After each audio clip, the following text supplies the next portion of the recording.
Vous êtes sur votre station préférée, la radio La Voix du Guémon. C'est l'heure de votre émission Mythes et Mystères. Et nous allons encore poursuivre avec le thème de la semaine passée, c'est-à-dire les actions prophétiques. Ce soir, nous allons continuer notre enseignement sur les actions prophétiques. Voilà, nous allons parler du troisième point, qui est l'un des points les plus importants des actions prophétiques. Et avant de parler du troisième point, nous allons faire un résumé de savoir d'abord ce que c'est qu'une action prophétique. Une action prophétique est un ensemble de proclamations, de cérémonies et de rites relevant du domaine des prophètes et qui sont destinés à éliminer des actes maléfiques comme la malédiction ancestrale, la sorcellerie, les envoûtements, les sorts, les blocages. Et ensuite, à poser de nouveaux fondements et un nouvel autel qui se fait par des présentations, des consécrations, des ordinations, des bénédictions. Donc voilà ce que c'est qu'une action prophétique. Et je disais dans le début, pour comprendre ce que c'est qu'une action prophétique, parce que l'action prophétique est régie par trois grandes lois qui régissent le monde spirituel. Et j'ai dit d'abord que le monde est en trois dimensions. Il y a l'éternité, où Dieu est, qui est Dieu. C'est là-bas que Dieu est.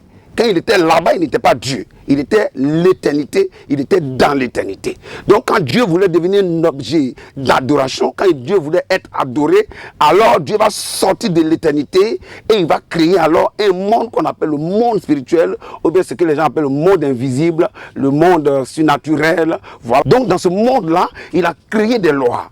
Et quand il a fini de créer ce monde-là et ces lois, c'est alors qu'il a créé le monde matériel. Donc le monde matériel où les hommes vivent, où est influencé, est contrôlé par le monde spirituel, par les lois du monde spirituel. Donc c'est pour cela, un homme sur la terre, il y a des choses qu'il ne pourra jamais faire s'il n'a pas atteint une dimension spirituelle, s'il n'est pas retourné vers le monde spirituel, s'il ne s'est pas soumis aux lois du monde spirituel, il y a des choses qu'il ne pourra jamais faire. C'est pour cela, vous allez voir que le monde spirituel commande le monde matériel. Le monde matériel est au service du monde spirituel. Donc, c'est dans ce monde spirituel que se trouvent ces trois lois qui régissent les actions prophétiques. Et ces trois lois-là, j'ai dit, il y a le verbe, qui est la parole. Et dans le monde spirituel, c'est par le verbe que l'on crée. C'est par le verbe que la création est faite. Tant était la parole était avec Dieu, la parole était Dieu, elle était au commencement avec Dieu. Tout chose a été fait par elle, rien de ce qui a été fait n'a été fait sans elle. En elle était la vie était la lumière des hommes. Et cette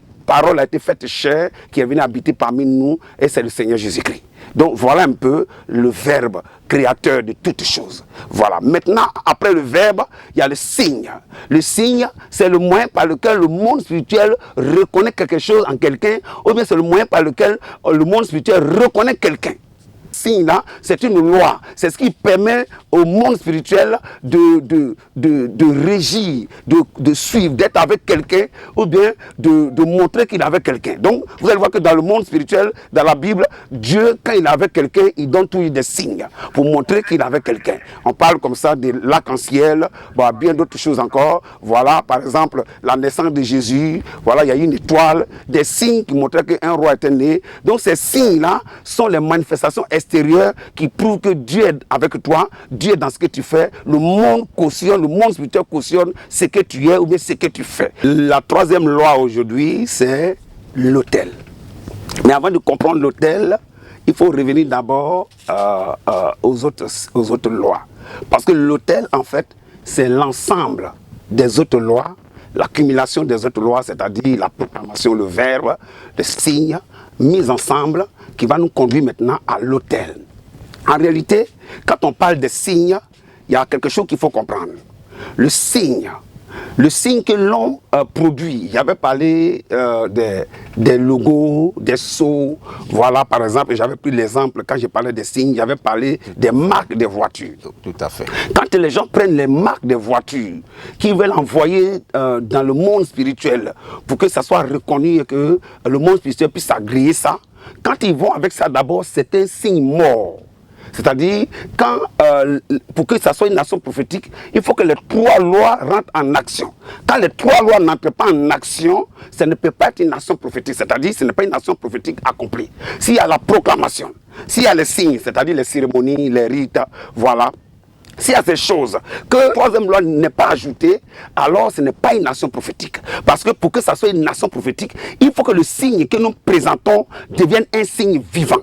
C'est quand il devient un signe vivant qu'on parle d'autel. Tant qu'il n'est pas un signe vivant, il n'est pas un autel. Parce qu'en réalité, les signes que nous présentons sont des signes morts. Voilà, quand il va avec le logo, quand il va avec la marque de sa voiture, c'est d'abord un signe mort. Maintenant, c'est l'action prophétique qu'on va pratiquer là, qui va permettre maintenant que ce signe-là devienne un signe vivant. Par exemple, si on va présenter un bébé, voilà, tout de suite, quand on présente un bébé, c'est des signes. Les cérémonies qu'on fait là, c'est des signes. Mais pour que ça devienne une nation prophétique complète, il faut qu'il y ait un autel. Il faut que ça réponde aux règles d'un autel. Tant que ça ne répond pas aux règles d'un autel, alors ce n'est pas une nation prophétique. Il faut que ces trois lois soient mises en pratique. Et quand ces trois lois ne sont pas mises en pratique, l'action prophétique ne peut pas être une nation prophétique, ou en d'autres termes, l'action prophétique n'est pas accomplie. Dans les actions prophétiques, il est défini comme un ouvrage construit selon les instructions divines sur lesquelles l'on fait des sacrifices, des victimes, de l'encens. C'est le point de contact entre une divinité et les humains. Donc l'autel dont on parle ici, c'est un lieu où on fait des sacrifices. C'est un lieu où on fait des offrandes. Voilà, c'est un lieu qui est un point de contact entre le divin et le matériel. C'est cet esprit qu'il doit rentrer en contact avec nous. Il ne rentre pas en contact avec nous directement. Il rentre en contact avec nous à partir d'un point de rencontre. Voilà, c'est ce point de rencontre-là qu'on appelle souvent l'autel. Bon, si je veux déborder un peu, je vais prendre par exemple pour nos parents qui font le bosonisme. Si je vais prendre le bosonisme, okay. Voilà, qui font les pratiques d'adoration des rivières sacrées, des montagnes. La rivière, là, c'est un point de contact entre eux. C'est pour ça que c'est sacré. Puis c'est là-bas qu'ils vont rencontrer les esprits. Donc le lieu là, on appelle ça un hôtel. Par exemple, si c'est une montagne, ou bien si c'est une forêt, que c'est là-bas qu'ils vont rencontrer les esprits, ce lieu-là, la forêt là, ça devient sacré parce que c'est un hôtel, c'est un point de contact. Action prophétique, l'hôtel. Donc dans la Bible aussi, il y a ce qu'on appelle l'hôtel. Donc l'hôtel, comment l'hôtel se définit? Comment se bâtit un hôtel? La construction des hôtels s'apprécie suivant deux périodes. Il y a la période de l'Ancien Testament et il y a la période du Nouveau Testament. L'autel dans la Bible, selon l'Ancien Testament, d'abord en pierre. Quand on prend, par exemple, dans le livre de Genèse chapitre 22, du verset 2 à 9, on nous parle de l'autel que notre patriarche Abraham a bâti. Dieu s'est révélé à lui, il a dit à Abraham d'aller sur une montagne, la montagne de Morija, pour offrir en sacrifice son fils, celui qu'il aime, son unique, c'est-à-dire Isaac. Donc, dans Genèse chapitre 35, après le verset 7, la Bible dit que quand les anges ont apparu à Jacob, le lieu où les anges lui sont apparus là, il a dressé des pierres là, et il a fait un sacrifice. Et il a bâti un autel avec des pierres, il a fait un sacrifice. Et ce lieu-là, il a appelé ça Bethel, des pierres. Et en plus des pierres, on peut dresser aussi des autels sur des montagnes. Comme j'ai dit tout à l'heure pour le cas d'Abraham, il y a aussi le cas d'Élie. Voilà, sur le mont Carmel, quand le peuple de Dieu s'était détourné de la voie de Dieu, et ils avaient commencé à adorer, d'autres dieux. Et quand Élie devait ramener le peuple de Dieu à Dieu, il les a donné rendez-vous sur la montagne de Carmel, où il est parti, et là-bas ils ont dressé deux autels. Et il a dit, le Dieu qui va répondre par le feu, c'est lui qui est le vrai Dieu. Donc ils ont dressé deux autels sur la montagne de Carmel. Je vous ai dit tout à l'heure que l'autel, c'est le point de rencontre entre une divinité et les hommes. Donc les choses vont évoluer. Quand Dieu a eu son peuple maintenant, dans le désert, pendant qu'ils étaient tentés d'évoluer vers le lieu qu'il avait préparé pour eux, qu'on appelait Canaan, qui allait devenir plus tard Israël. Donc là-bas, sur la route, Dieu leur a dit de construire un tabernacle, de construire une tente d'assignation, un lieu de rencontre. Et c'est dans ce lieu-là que Dieu il allait venir les rencontrer, et c'est là qu'ils allaient faire les sacrifices, ou bien c'est là qu'ils allaient dresser l'autel. Et donc c'est comme ça, avec le temps, plus tard, ils ont commencé à faire l'autel, par exemple dans Deutéronome 12, le verset 6, voilà le verset 11 là-bas aussi, c'est là où Dieu a dit, il y aura un lieu que l'Éternel a choisi pour y faire résider son nom, c'est là que vous apporterez vos sacrifices, vos holocaustes, dans le temple également, des offrandes de Salomon et ainsi de suite. Donc, vous voyez que quand ils ont fait dans la tente d'assignation, ils ont dressé des autels parce que c'était un point de rencontre. Plus tard, quand ils sont arrivés à Canaan, ils ont construit un temple sous Salomon. Salomon, maintenant, quand il a construit le temple, qui était devenu la maison de Dieu, la Bible dit que Salomon va faire des offrandes à l'Éternel dans 1 Roi chapitre 8, après le verset 63. La lieu de rencontre. C'est là que l'Esprit de Dieu descendait. Donc devant ce lieu-là, ils ont dressé un autel et Dieu est rentré en contact avec eux. La Bible dit la même nuit, Dieu s'est révélé à Salomon et il a dit, demande-moi ce que tu veux et je te donne. Pourquoi? Parce que Dieu avait approuvé son offrande dans le lieu qu'ils avaient choisi, dans le lieu que Dieu avait choisi, dans le lieu qu'ils ont dédié à Dieu, qui est le temple. Donc vous allez voir que plus tard, le lieu de l'autel va évoluer, ça va devenir le temple. Quand on va dans Malachie là-bas, chapitre 3 du verset 7 à 10, il dit apportez dans la maison de l'Éternel toutes les dîmes et les offrandes. De passage ici, je voulais vous dire que la dîme c'était sacrifice. La dîme c'est le sacrifice de notre adoration. Aujourd'hui, selon la Bible. Maintenant, on va parler de l'autel dans le Nouveau Testament. Dans le Nouveau Testament, la notion de l'autel se présente par la notion de l'offrande ou du sacrifice. Par exemple, dans le livre de Romains chapitre 12, après le verset 1, Paul dit là-bas, offrez-vous à l'Éternel comme un sacrifice vivant, saint et agréable à Dieu, ce qui sera de votre part un culte raisonnable. Le culte, quand on s'offre à Dieu comme un sacrifice vivant dans la maison de Dieu, alors on dit que nous sommes donnés à Dieu, nous avons dressé un autel à Dieu.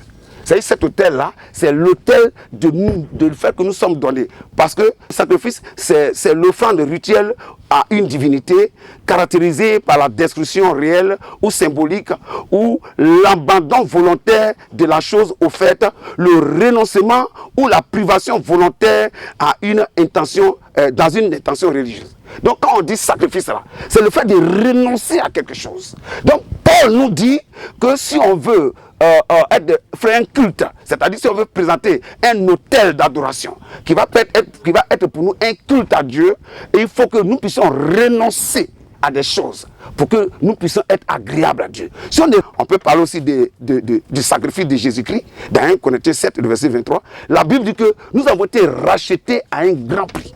C'est-à-dire, Jésus-Christ est venu sur la terre, la parole faite chair, et il est mort pour nous sur la croix. Ce sacrifice-là, ça constitue pour nous l'autel du salut. Croix-là est caractérisée par les principes du salut, c'est-à-dire, il y a un lieu où le sacrifice a été fait sur la montagne de Golgotha et sur la croix.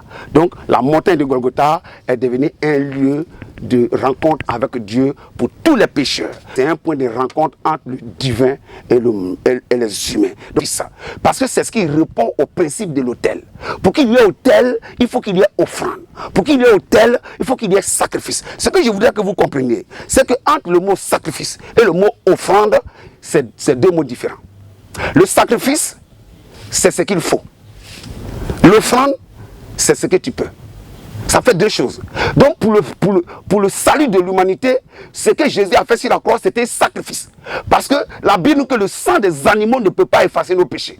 Le sang des boucs ne pouvait pas effacer nos péchés. Donc le sang de l'homme même ne peut pas effacer le péché. Parce que l'homme lui-même est pécheur. Donc il fallait un autre être sans péché supérieur à l'homme. C'est pour ça que Dieu a pris sa parole, qu'il a transformée en être humain. Sa parole est devenue chair, qui est née d'une vierge, sans l'accouplement d'un homme et d'une femme pour qu'il y ait procréation, qui est né d'une vierge, il est né sans péché et il s'est fait pécher pour nous, c'est-à-dire il a pris nos péchés sur lui pour aller sur la croix de Golgotha, il a allé sur l'autel comme un sacrifice. Donc c'est ça la différence. Donc dans le principe de l'autel, pour qu'il y ait autel, il faut qu'il y ait proclamation, il faut qu'il y ait cérémonie, il faut qu'il y ait rituel et il faut qu'il y ait un sacrifice.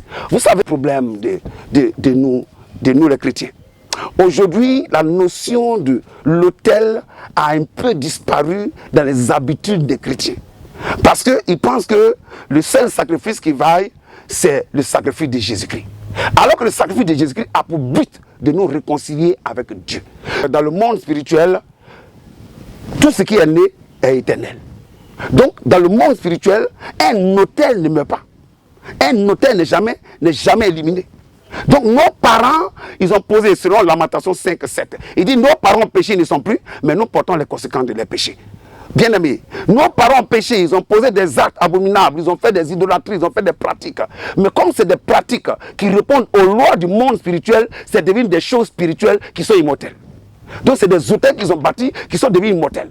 Et comme c'est devenu immortel, ces hôtels-là maintenant combattent contre nous parce que nos parents ne sont plus. Et nous, on ne connaît pas comment ça se passe et on a perdu la notion de toutes ces choses, toutes ces pratiques, ils sont partis avec. Mais l'alliance qu'ils ont posée là, reste toujours. Et le fait que cette alliance est là toujours, vous allez voir que ça va générer des difficultés dans notre vie, ça va commencer à déclencher des malédictions dans notre vie. Et donc, pour ces choses-là maintenant, il faut un autre hôtel qu'on dresse. Pasteur, en définitive, qu'est-ce qu'il faut retenir en 2 mots?